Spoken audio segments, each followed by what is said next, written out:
हरि हरि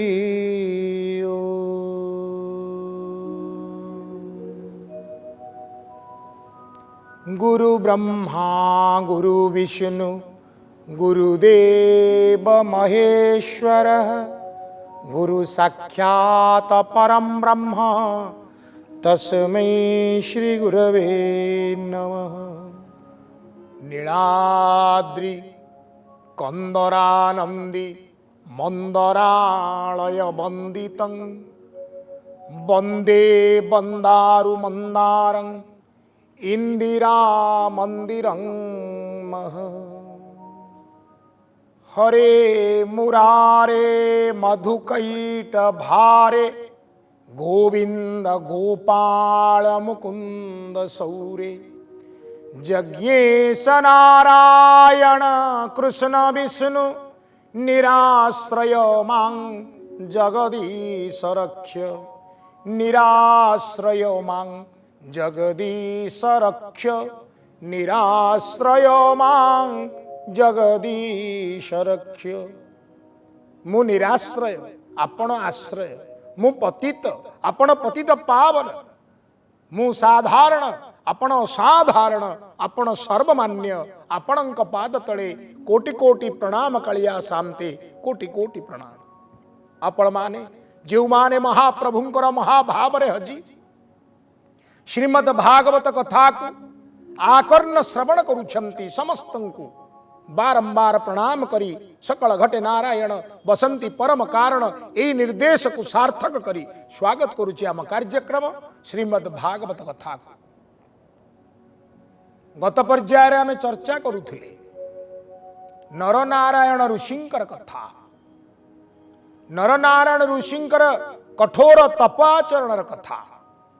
तप करिबा समय रे ताप शब्द तप शब्दर निष्पन्न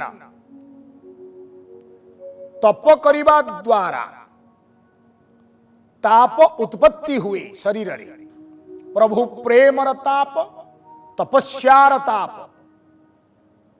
जे भली दुग्ध को ताप देबे सामान्य मही बा दही देबे फाटी जीव चलेबे लहुणी बाहरी ताप देबे लहुणी को घृत दुग्ध दिने रहिबो आर ओळी की थय नष्ट हो जीव दही 3-4 दिन रहिबो तापरे नष्ट हो जीव लहुणी मासे पर्यंत रहिबो तापरे नष्ट हो जीव किंतु घृत वर्ष वर्ष धरी रहिबो जेते पुरुणा हबो सेते तार मूल्य बढ़िबो।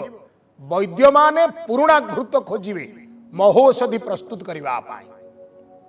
कहिबार तात्पर्य तप आचरण कले ए साधारण शरीरटा असाधारण नररु नारायण परिणत हो जाए। नररु नारायण रे परिणत हबा पाई हमकु एई प्रसंगटी शिक्षा करबा दरकार। जेतेबेले रंभा मेनका नाची नाची थकी गले नरनारायण ऋषि आखि खोलिले टिके उरु को झाड़ी देले गोटे अपूर्व सुंदरी वर्णन करी हब नाई नारीटीए ठिया है गला परिपूर्ण युवती उरुरु जात करिथिबारु नाम हैला उर्वशी। आ रंभा मेनका थकिकी बसचंदी पत्थर उपरे कहले अरे शुण ए दी जण जाऊ नाहंती ऋषि काले रागिकी अभिशाप देदेवे। कहले अरे अरे भय कर ना आस तमे तो तम मुनिवर आज्ञा को पालन करुच भय काई करुच किंतु शुण तम दी जण ठू ये अधिका सुंदरी तम दी जण ठारू ये अधिक नृत्य प्रवीणा याकू सांगरे नहीं जीव कहिव जो ऋषिंकर ध्यान भग्न करने आमको पठे सी एटा को उपहार देचंती ये आज ठारू तम सेवारे रहिबो। सेई दिन ठारू उर्वशी देवराज इंद्रंक सभारे पहुंचिले अर्थात अंतर्निहित कामना और बासना ताकू संजत करी रखी परित्याग कर दियो, परित्याग कर दियो। नर नारायण ऋषि ठारू उर्वशी जात हैला परी आमे साधारण भावे भगवान को निर्देश रे गृही लोक संसारी हवा संसार सृष्टि करवा केवल सेतिकी भितरे काम बासना सीमाबद्ध ही रहिबा दरकार। केते अवतार गले ना चारि, पंचम अवतार कपिल रूपे भगवान मातांकु देले दिव्य ज्ञान। भगवान मुनिवर कपिलंकर रूप धरी जन्म ग्रहण कले। बड़ रोचक सुंदर प्रसंग कपिल देवाहुति संवाद भागवतर गोटे सुंदर प्रसंग उच्च कोटिर प्रसंग। किभली भावरे कर्दम ऋषिंकर अखंड सेवा करी पतिप्राणा देवाहुति जस रक्षा कले। भगवान तांको गर्भरे स्वयं अवतीर्ण हेले तांकर धर्म प्राण ताकु देखी। महामुनि कपिल सांख्य योगर सुंदर प्रणेता। भारतीय दर्शन तत्व रे सांख्य योगर स्थान खूब उन्नत।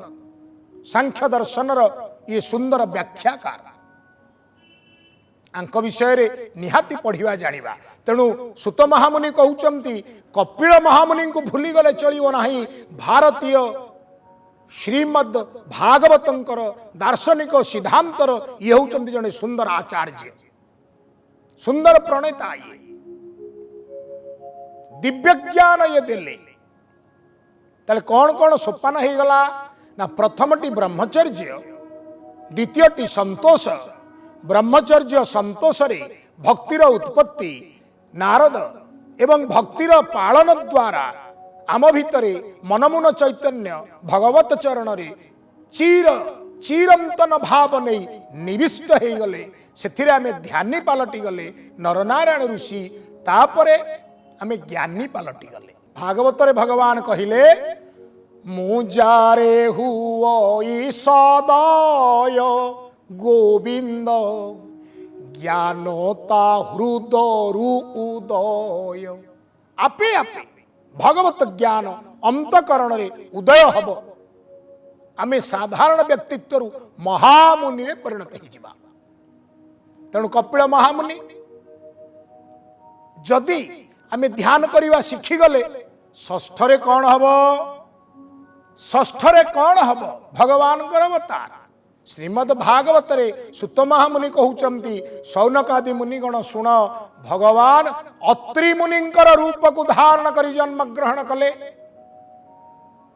न त्रि अत्रि न त्रिगुण तत्व सत्व रज तम ये समस्त प्राणी मानंकु आवरिछि। जेउ माने प्रभु कृपा प्राप्त होइचंती से माने त्रिगुण माया को अतिक्रम करिचंती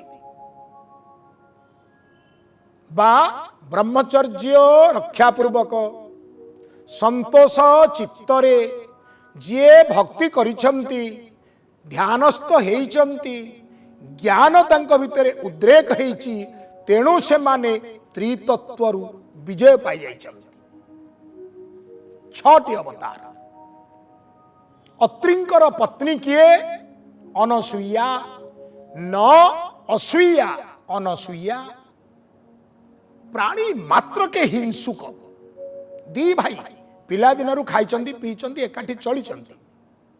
गोटे भाई भल दी पैसा रोजगार कला गोटिकर कम आरंभ हो गला कि मन फटा फटी आउ जोड़े हबनी।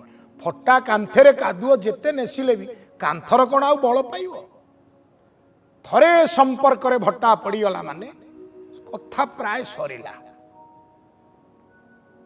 कहिबार तात्पर्य कौन असूया भाव को परित्याग न कले भगवान मिलिबे नाही। तेणु अत्रि त्रिगुणातीत अनसूया काम क्रोध लोभ मोह मद मच्छर अर्थात असूया भाव परित्याग करिचंती उभयंकर मिलन हैला। गोटे सुंदर कहानी मन पड़े। अनसुयांकर पतिव्रता भावटी बड़ प्रबल।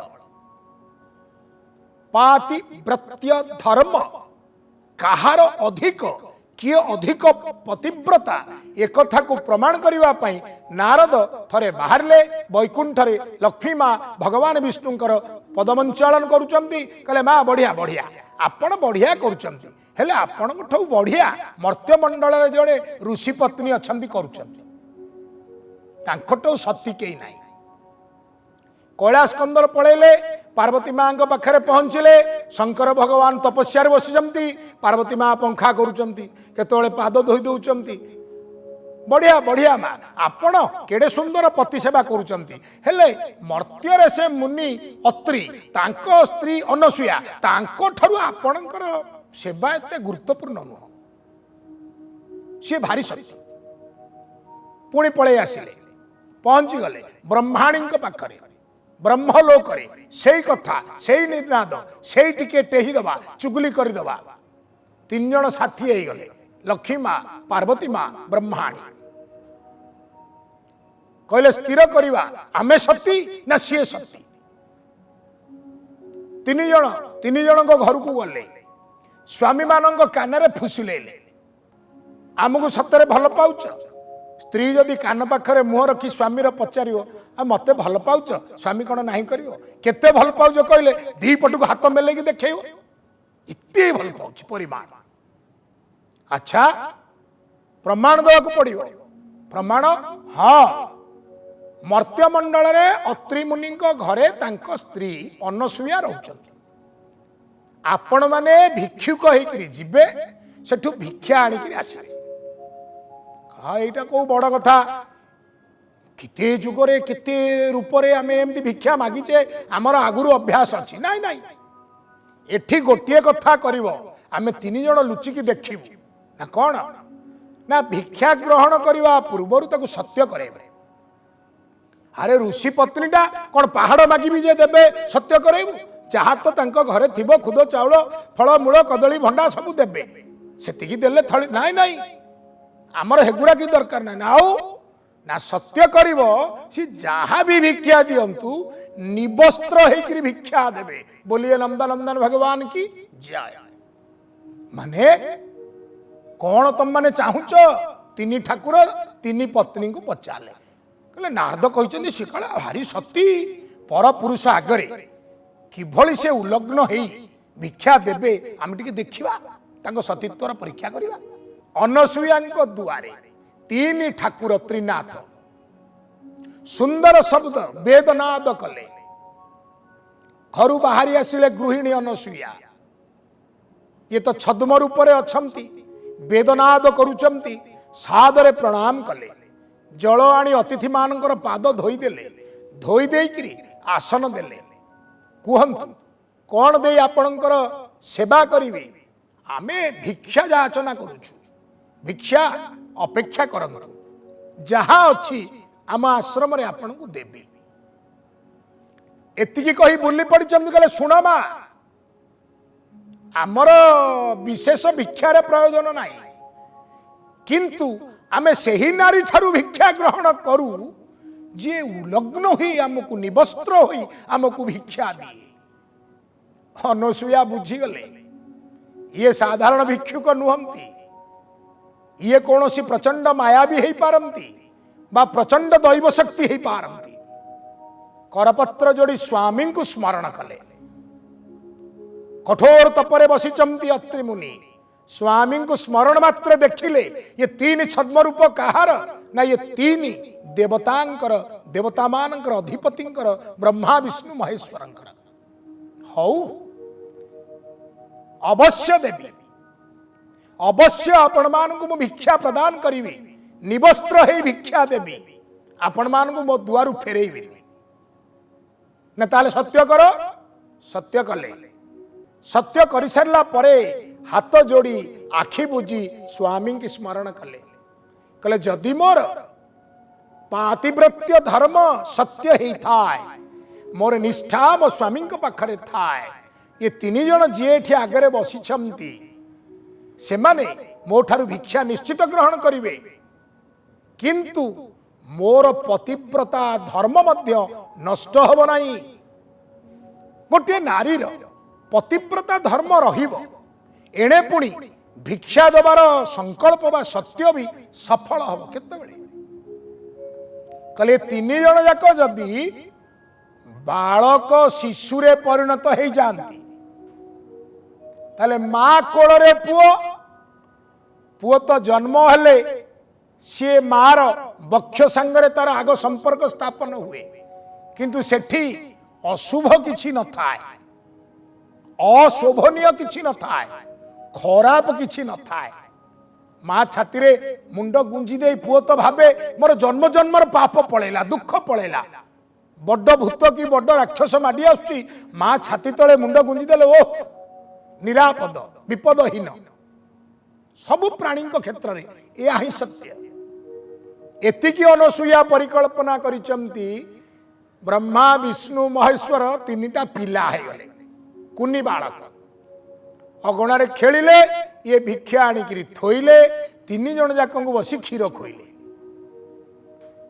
सहजरे भक्ति बल पत्नी धर्म एवं पति धर्म पातिव्रत्य धर्म आकु कठोर भाव रे आचरण करितिबारु भगवान को भी शिशुरे परिणत करदेले। वाह तीन ठाकुराणी अनैचंत स्वामी माने फेरिबे आमे तनखी करिबु जानिबु किए प्रकृत रे बड़ सती शिरोमणि किए स्वामी माने आउ फेरु नांती भगवान नारद पहुंचिले कौन घटना आउ स्वामी माने अछंती जे फेरिबे आउ कले अनसुया कोଳରେ सोई क्षीर खाउछंती दौड़िले तीन लक्ष्मी पार्वती एवं सांगरे ब्रह्माणी पहुंची गले हो ये की कथा फेरे दियो तुम्हें ही बड़ तुम्हें ही सती शिरोमणि फेरे दियो आम स्वामी मान को फेरे दियो अवश्य जीवे किंतु ये भगवान कर तीन विभूति भगवान विष्णु अंशरु साक्षात दत्तात्रेय एई अत्रुई अनसुया आश्रम रे भगवान स्वयं एई भली रूप ग्रहण करी लीला कले दत्तात्रेय मुनि रूप रे जगत रे करुणा बांटिले। रुद्रंक अंशरु दुर्वासा जहाँकर कथा आमे शुणीचे आउ अंबरीशर जहाँक चरित शुणिले शुणिबा दुर्वासा ऋषिंकर कथा तीन ठाकुर तीन अंशरे एठी अत्रि अनसुयांकर गृहरे प्रकटित हो गले अर्थात जदि आपण त्रिगुण को जय करि पारिबे जदि आपण असूया भाव को परिहार करि पारिबे भगवान आपणक घरे पुत्र संतान होई जन्म नेबे बोलिए नंदनंदन भगवान की जय। सहज कथा नुहे किंतु सहज कथा छटी अवतार प्रथमे भगवान कर चारि कुमार रूप रे अवतार ब्रह्मचर्य द्वितीय रे वराह अवतार लोभ त्याग संतोष वृद्धिर अपूर्व कथा तृतीय रे नारद जी भक्ति को साधन करिवार प्रणाली चतुर्थ रे नरनारायण ऋषि ध्यान तपस्या भगवान ठारे मन निष्ठार सह लगेवार कौशल तत्परे ज्ञानर उदय कपिल महामुनि आउ षष्ठ रे अत्रि ये जो छटी अवतार भगवान नेले सुत महामुनि कहउचंती जो चारि वर्ण अछंती संसार रे भगवान कर सृष्ट चतुर्वर्णा मया सृष्टि भगवान भगवत गीता रे कहिचंती ब्राह्मण क्षत्रिय वैश्य शूद्र ये होचंती ब्राह्मण मानकर अवतार ब्राह्मण मानक पाई अवतार सप्तम रे भगवानंकर यज्ञ अवतार सप्तमे यज्ञ रूप धरी आकुति गर्भे अवतरी जमादि सुर गण तुले स्वयंभू मन्वंत्र पालिले भगवान ये जो सुंदर देवाहुतींकर कथा शुणुले तो तांकरी भौणी ये आकुति तांकरी गर्भरु यज्ञ स्वरूप जन्म हेले। अष्टम ऋषभदेव जे जैन सिद्धांत सारर अपूर्व प्रतिष्ठाता ए ऋषभदेव आमर सनातन परंपरा रे भगवान विष्णुंकर अवतार बोली ग्रहण करा जायछि। अष्टम परे परे नवम अवतार पृथुर अवतार। पृथु पृथ्वी आउ पृथु ना दिटा पाखापाखि लगुनि। हाँ ए पृथुंक जोगु धरणीर नाम हैला पृथ्वी। पृथु यज्ञ कार्य को प्रतिष्ठित करेले विविध स्थान मानकर यज्ञ कले किंतु यज्ञ पाई जो सामग्री दरकार संसार बंचिवा पाई औषधि दरकार प्रत्येकंकर किछि ना किछि द्रव्यर आवश्यकता अछि। तेणु प्रार्थना कले हे धरणी माता हे पृथ्वी माता आपण कामधेनु पालटी जान्तु।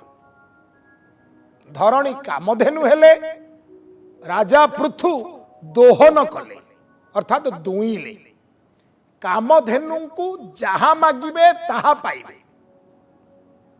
धरणी कामधेनु हेला हेला कौन एबे कौन नहीं धरणी एबे भी कामधेनु अच्छी। छाती चिरिकिरी जी सपुरी मंजी बुणिला ताकू सपुरी मिलुची जी देशी आलू बा खंब आलू रोइला ताकू खंब आलू मिलुची जी हीरा खणी सुना खणी खोलुची ताकू हीरा खणी सुना खणी मिलुची जी पेट्रोलियम बा तेल खोली बसुची ताकू ता मिलुची। कहिबार तात्पर्य एई धरित्री निज गर्भरे पानीय जल रखिचंती शक्तिर उत्स तैल रखिचंती कोयला परी पदार्थ को रखिचंती सकल प्रकार धातव द्रव्य को रखिचंती सकल प्रकार अनेक प्रकार प्रस्तर रखिचंती ग्रानाइट ठारू मार्बल जाए तांकरी गर्भरे अनेक प्रकार मूर्तिका मध्य अछि। कला मूर्तिका लाल मूर्तिका धवल मूर्तिका ये सबुथिरु ए मनुष्य माने बंचिला परी जीव सृष्टि बंचिला परी सबु किछि उद्रेक हेई पारुची उत्तोलित हेई पारुची। तेणु से कामधेनु तेणु भागवत रे जो कथा सीधा कहा जाइछि बोली हमको लागुची ता भितरे प्रतीकात्मक भावे सकल प्रकार इंगित लुकायित ही अछंती। तेणु एई धरित्री वक्षरु औषधि एई धरित्री वक्षरु द्रव्य एई धरित्री वक्षरु भी मां सीता प्रकट होइतिले एई धरित्री वक्षरु नदी नाल। तेणु ये कामधेनु तेणु पृथुंकर ए अवतार सुंदर कथा को आहुरी विस्तृत श्रवण करिवा आगे अच्छी श्रीमद् भागवत रे सकल अवतार सुंदर भाव में वर्णित होइचंती। एबे स्वल्परे आपण मान पाखरे कथा कहू कहू समय आदेश देलेनी बाणी एठी विराम नेबे। प्रेम रे कहिबा ओम नमो भगवते वासुदेवाय।